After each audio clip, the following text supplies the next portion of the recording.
हम लोग last class में देख चुके थे, बैच कल्चर्स के बारे में हम देख चुके थे और हमने हेट्रोलोगस होस्ट के बारे में जाना था, हमने रिकॉम्बिनेंट प्रोटीन के बारे में भी देख लिया था और हमने वेक्टर्स, वेक्टरलेस ट्रांसफ़र और वेक्टर के थ्रू ट्रांसफ़र कैसे होता है, ये सारी चीज़ें हम देख चुके थे।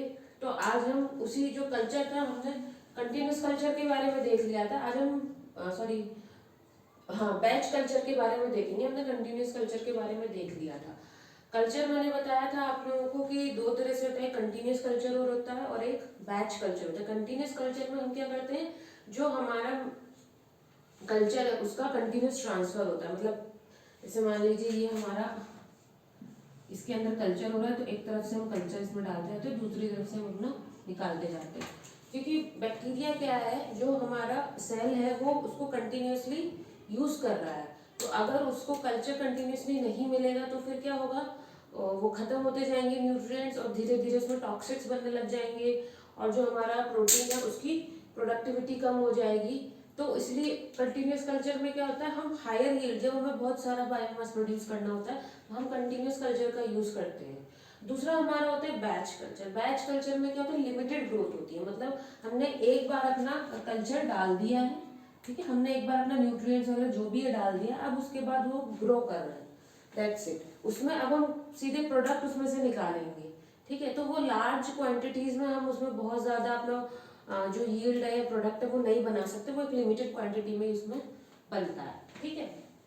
अब इसके बाद जो नेक्स्ट टॉपिक आता है बायोरिएक्टर्स, ठीक है। बायोरिएक्टर्स क्या होते हैं, बायोरिएक्टर्स एक तरह से यूज किए जाते हैं produce large quantities of desire protein. हमें कोई प्रोटीन है उसको बहुत बड़े अमाउंट में बनाना है, कोई ड्रग हो गया या कोई एंजाइम हो गया जिसको हमको एक कमर्शियल लेवल पे बनाना है, तो उसके लिए हम किसका यूज़ करते हैं, बायोरिएक्टर्स का यूज़ करते हैं। ये बहुत बड़े बड़े वेसल्स होते हैं और उसके अंदर हम अपना जो भी रॉ मटेरियल है, जो भी न्यूट्रिएंट सब कुछ डालते हैं और फिर हम अपना प्रोडक्ट बनाते हैं। तो लार्ज स्केल में जब हमें अपना प्रोडक्ट बनाना होता है उसके लिए हम किसका यूज़ करते हैं, बायोरिएक्टर्स का यूज़ करते हैं, ठीक है। जैसे 100 to 1000 litres of culture can be processed. एक बार में हम 100 से 1000 लीटर्स तक का कल्चर प्रोसेस कर सकते हैं। मतलब इतना ज़्यादा कल्चर पे हम बैक्टीरिया या जो भी सेल को ग्रो कर रहे हैं उसको इतने लार्ज अमाउंट में, इतने सारे कल्चर पे हम ग्रो कर सकते हैं। तो सोचिए कितना ज़्यादा हम अपना प्रोडक्ट इसमें बना सकते हैं एक बार में, ठीक है।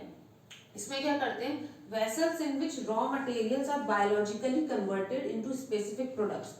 वही बात जो मैं बता रही हूँ आपको कि ऐसे वेसल्स होते हैं बायोरिएक्टर जिसमें हम अपना जो भी रॉ मटेरियल है, जैसे कि हमको कोई एंजाइम, हमको कोई भी प्रोडक्ट बनाना है, एंजाइम बनाना है, कोई ड्रग बनाना है, जैसे इंसुलिन हमको बनाना है, बहुत लार्ज लेवल पे बनाना है, तो उसमें क्या करते हैं, ऐसे बायोरिएक्टर्स में रॉ मटेरियल को हम डालेंगे और हमें अपना प्रोडक्ट मिल जाएगा लार्ज लेवल पे, कमर्शियल लेवल पे, ठीक है। तो ये इस बायोरिएक्टर्स क्या होते हैं, ऐसे वेसल्स होते हैं जिसमें हम अपने रॉ मटेरियल्स को बायोलॉजिकली कन्वर्ट करते हैं। बायोलॉजिकली कन्वर्ट कर रहे हैं हम इनको किसमें, कोई भी स्पेसिफिक प्रोडक्ट में। बायोलॉजिकली मतलब हम इसमें सेल्स का यूज कर रहे हैं, है ना, उसमें अपना अपने रिकॉम्बिनेंट डीएनए डाला हुआ है, सेल को कॉम्पिटेंट होस्ट बना में डाला हुआ है, देन फिर वो हमारा प्रोटीन बना रहा है। तो हम इसमें बायोलॉजिकली कन्वर्ट करते हैं स्पेसिफिक प्रोडक्ट्स का। कोई भी हमको जो प्रोडक्ट चाहिए उसको हम बना रहे हैं, ठीक है। उसमें हम किस किस का यूज़ कर सकते हैं, कोई बैक्टीरिया हो सकता है, माइक्रोब हो सकता है, या कोई प्लांट का सेल हो सकता है। जैसे हमें प्लांट के केस में बनाना है, हमने वेक्टर एग्रोबैक्टीरियम ट्यूबिफिशियंस ले लिया तो फिर वो प्लांट सेल हो गया, या फिर हमें कोई ह्यूमन पे बना, ह्यूमन सेल या एनिमल सेल का हमको यूज़ करके बनाना है, ठीक है। तो हम कोई भी सेल ले सकते हैं, जो भी हमारा कॉम्पिटेंट होस्ट है, उसमें बैक्टीरिया है या कोई प्लांट का सेल है या फिर कोई एनिमल का सेल है, जो भी हमने लिया है उनका हम इसमें यूज़ करते हैं इसको। अब इस होता कैसे है, हमें इसमें कुछ कुछ ऑप्टिमम कंडीशंस देनी होती हैं, ठीक है। मतलब इसमें कुछ ये कंडीशन कंट्रोल्ड होता है, ऐसा नहीं कितना भी कर देंगे तो बन जाएगा। जो ग्रोथ के लिए प्रॉपर कंडीशंस चाहिए, फॉर एग्जांपल पीएच चाहिए प्रॉपर, उसके बाद टेम्परेचर चाहिए, न्यूट्रिएंट्स भी चाहिए, ऑक्सीजन भी चाहिए, अगर एरोबिक बैक्टीरिया तो उसको ऑक्सीजन भी चाहिए, ठीक है। सॉल्ट्स चाहिए, कोई सबस्ट्रेट हो सकता है एंजाइम बनाते हैं तो इस केस में हम उस बायोरिएक्टर में प्रॉपर ऑप्टिमम कंडीशंस प्रोवाइड करेंगे जिससे सेल्स का ग्रोथ हो, ठीक है ना।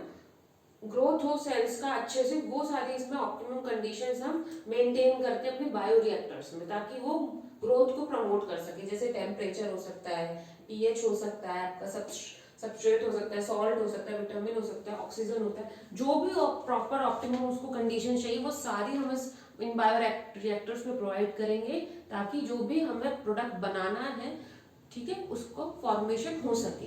अब देखिए बायोरिएक्टर्स दो टाइप के हैं, दोनों ही स्टरिंग टाइप के हैं, ठीक है। पहला है आपका सिंपल स्टर्ड बायोरिएक्टर और दूसरा स्पार्श बायोरिएक्टर। ये कुछ इस तरह से दिखता है।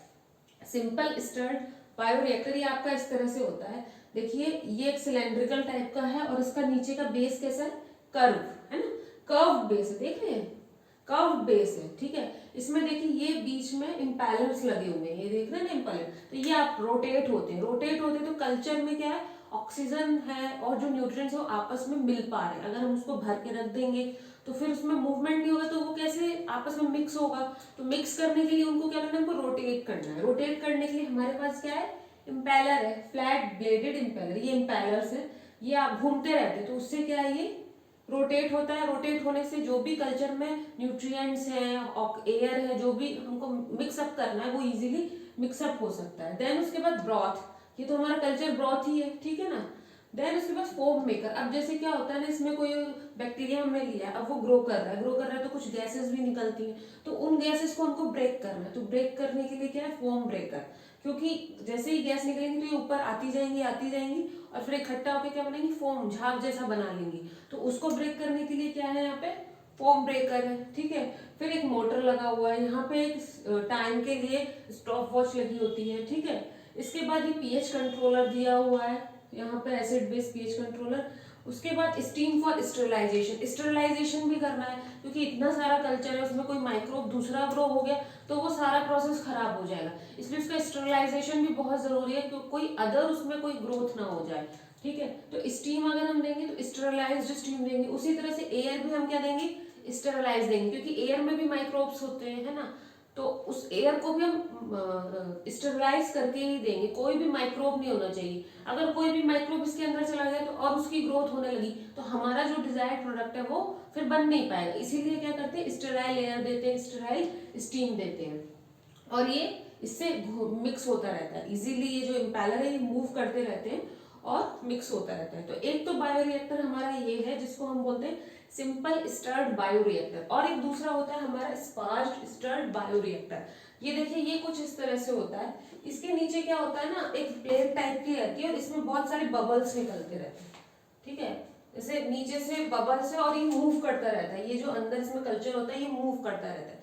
तो जब ये मूव करता रहेगा तो इसमें क्या बनेंगे, एयर बबल्स बनेंगे, ठीक है। तो एयर बबल्स जो बनते हैं उसकी वजह से इसमें एयर का ट्रांसफर होता है। इसमें तो हम अलग से दे रहे हैं, स्टेराइल एयर दे रहे हैं और मूवमेंट के लिए इम्पेलर है। इसमें क्या हो रहा है, ये जो रोटेट करता जा रहा है और नीचे से इसमें मूवमेंट, एक मतलब एक मशीन सी पे है, उसमें मूव कर रहा है, वाटर है जो वो मूव कर रहा है, तो उसकी वजह से क्या है, उसमें से जब बबल्स निकलते तो फिर ये अंदर को मूव करता है ये जो कल्चर है, और फिर उससे क्या होता है, इसमें एयर जनरेट होती है। तो एयर जब बबल्स जनरेट होते हैं तो उससे क्या होता है, ऑक्सीजन ट्रांसफर के लिए हमारा सरफेस एरिया बढ़ जाता है, ठीक है। दूसरी चीज और क्या है, ये ऊपर ऊपर भी कभी एयर एंट्रैप हो जाती है, इसको हम बोले एयर एंट्रैपमेंट। तो एयर इधर एंट्रैप हो गई, फिर ये नीचे जाती है तो उससे भी इसको ऑक्सीजन मिलती है, ठीक है। तो इसमें और इसमें डिफरेंस क्या है, इसमें इम्पैलर से इसमें कोई इम्पैलर नहीं है, ठीक है। ये किससे मिक्स होता है, इम्पैलर से, इसमें एयर के थ्रू मिक्सिंग होती है, ये मूव करते रहते हैं, ये एयर मूवमेंट होता है इसमें एयर का, और उसके थ्रू इस कल्चर की मिक्सिंग होती है,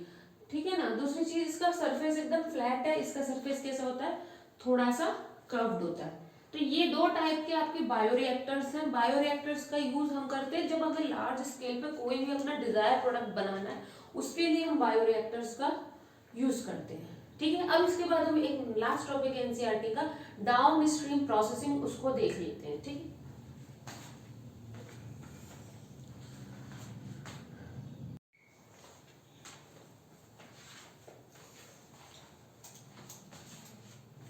अब इस चैप्टर का लास्ट हमारा टॉपिक है डाउन स्ट्रीम प्रोसेसिंग, ठीक है। अब देखिए हमने अपना प्रोडक्ट बना लिया, हमने स्टार्टिंग से देखते हैं, हमने बायोसिंथेटिक फेज कंप्लीट कर लिया, मतलब हमने हमको जो प्रोटीन चाहिए था, जो भी हमारा डिजायर प्रोडक्ट था, उसको हमने एक लार्ज स्केल लेवल पे बना लिया है। अब बनाने के बाद क्या है, उस प्रोडक्ट को हमको सेपरेट भी करना होगा, क्योंकि जब प्रोडक्ट बना उसमें बहुत सारी चीजें मिली हो सकती हैं। कल जब हमने उसको बायोरिएक्टर में बनाया तो हो सकता है उसमें बहुत कुछ मिला हो, ठीक है। तो अब हम उसको सेपरेट करेंगे, देन सेपरेशन के बाद हम उसको मार्केटिंग के लिए तैयार करेंगे, ठीक है। जैसा बनाया है उसको तुरंत रैप अप करके मार्केट में नहीं आ जाता है वो प्रोडक्ट, उससे पहले बहुत सारे स्टेप्स होते हैं। मार्केट में रिलीज करने से पहले बहुत सारे स्टेप्स होते हैं कोई भी प्रोडक्ट के, ठीक है। तो उसको एज अ फिनिश्ड प्रोडक्ट हमको तैयार करना है, तो उसके लिए सबसे पहले हम उसको क्या करेंगे, सेपरेट एंड प्यूरिफिकेशन। उसको सेपरेट करेंगे बायोरिएक्टर में से, उसको बाहर निकालेंगे, उसको सेपरेट करेंगे अपने प्रोडक्ट को, और उसको प्यूरिफाई करेंगे। प्यूरिफाई करेंगे तो ये जो स्टेप्स हैं इसको क्या बोलते हैं, डाउनस्ट्रीम प्रोसेसिंग बोलते हैं। मतलब बायोसिंथेटिक फेज कंप्लीट होने के बाद, प्रोडक्ट के बनने के बाद, और उसको मार्केट तक लाने के लिए जितने भी बीच में स्टेप्स हैं वो सब किस में आ जाते हैं, डाउन स्ट्रीम प्रोसेसिंग में आते हैं। उसमें हम सेपरेशन करते हैं, उसको प्यूरिफाई करते हैं, उसके ट्रायल्स होते हैं, ठीक है, टेस्टिंग होती है पूरी, उसकी क्वालिटी कंट्रोल चेक किया जाता है, देन उसको हम मार्केट में रिलीज करते हैं, ठीक है। तो जैसे मान लो हमने कोई प्रोडक्ट बनाया, अब हो सकता है उसमें हमें कुछ प्रिजर्वेटिव्स डालने हो, है ना। कोई भी प्रोडक्ट बनाया तो जरूरी नहीं है, हो सकता है उसको कुछ प्रिजर्वेटिव्स की जरूरत हो ताकि वो लार्ज टाइम तक चल सके। जैसे आप कोई भी ड्रग वगैरह कुछ भी बन रहा है, ठीक है, या फिर कोई खाने वाली चीज बनाई है, तो उसके लिए हम देखते हैं जैसे अचार बनाते हैं तो उसमें प्रेजर्वेटिव डालते हैं, ठीक है। तो हो सकता है कोई भी हमारा जो प्रोडक्ट है उसको प्रेजर्वेटिव की जरूरत हो सकती है, जो उसमें हम प्रेजर्वेटिव ऐड करेंगे। देन अगर कोई ड्रग डिजाइन किया तो उससे क्लिनिकल ट्रायल्स करेंगे। जैसे ड्रग बनता है तो ऐसे ही नहीं उसको रिलीज कर देते हैं, उससे पहले बहुत सारे ट्रायल्स होते हैं, जैसे मंकीज पे, रैबिट्स पे, रेट्स पे, अलग अलग एनिमल्स पे उसके ट्रायल किए जाते हैं, जो क्लोज है ह्यूमन बीइंग के उस पर ट्रायल किए जाते हैं। फिर उनका देखा जाता है कि उनकी फिजियोलॉजी पे या उनके बिहेवियर पे क्या इफेक्ट पड़ रहा है उस ड्रग का, और अगर वो लगता है कि नहीं ये ठीक से काम कर रहा है, देन उसके बाद उसको फिर धीरे धीरे धीरे मार्केट में रिलीज किया जाता है लार्ज स्केल पे, ठीक है, ताकि ऐसा ना कोई मिसहैपनिंग हो जाए, वो नहीं काम कर पाए उतना, ठीक है, अच्छे से। तो उससे पहले उसमें बहुत सारे क्लिनिकल ट्रायल्स होते हैं, ठीक है, ड्रग वगैरह। फिर उसके बाद स्ट्रिक्ट क्वालिटी कंट्रोल टेस्टिंग, उसकी क्वालिटी टेस्ट की जाती है, हर प्रोडक्ट की क्वालिटी टेस्ट की जाती है, ठीक है ना। मतलब बकायदा उसमें देखा जाता है कि जो जो चीज़ें रिक्वायर्ड है वो है कि नहीं है, ऐसा नहीं कि कोई चीज़ कोई में कमी आ रही है, ठीक है। तो उसकी पूरी क्वालिटी चेक की जाती है। उसके बाद ईच प्रोडक्ट के लिए, जो मैं बता रही हूँ कि हर प्रोडक्ट के लिए क्वालिटी चेक की जाएगी, एंड देन ये जो क्वालिटी कंट्रोल टेस्टिंग यानी जो डाउन स्ट्रीम प्रोसेसिंग है वो प्रोडक्ट टू प्रोडक्ट वेरी करता है, ये डिपेंड करता है कि क्या प्रोडक्ट बनाया है, ठीक है। ये सब प्रोडक्ट्स के लिए अलग अलग होता है। तो ये है आपका down stream processing. Biosynthetic phase complete होने के बाद, मतलब हमारा प्रोडक्ट बनने के बाद, जहाँ हमने स्टार्ट किया था, हमने अपना जीन ऑफ इंटरेस्ट लिया, फिर हमने रिकॉम्बिनेंट डीएनए बनाया, फिर हमने उसको कॉम्पिटेंट होस्ट में डाला, देन उसको हमने बायोरिएक्टर्स में लार्ज अमाउंट में सिंथेसाइज किया, ठीक है। वो सब कंप्लीट होने के बाद, वो बायोसिंथेटिक फेज कंप्लीट होने के बाद, मार्केटिंग तक का मार्केट तक लाने के बीच का जितने भी स्टेप्स हैं वो किसमें आते हैं, आपके डाउन स्ट्रीम प्रोसेसिंग में आते हैं, और ये सारे उसके स्टेप्स हैं, ठीक है। तो ये इस तरह से आज आपका ये पूरा चैप्टर खत्म हो चुका है, बायोटेक्नोलॉजी एंड प्रोसेसेस। अब इसके बाद हम नेक्स्ट चैप्टर स्टार्ट करेंगे, इस यूनिट का दूसरा चैप्टर, वो हम कल से फिर इसको पढ़ेंगे, ठीक है।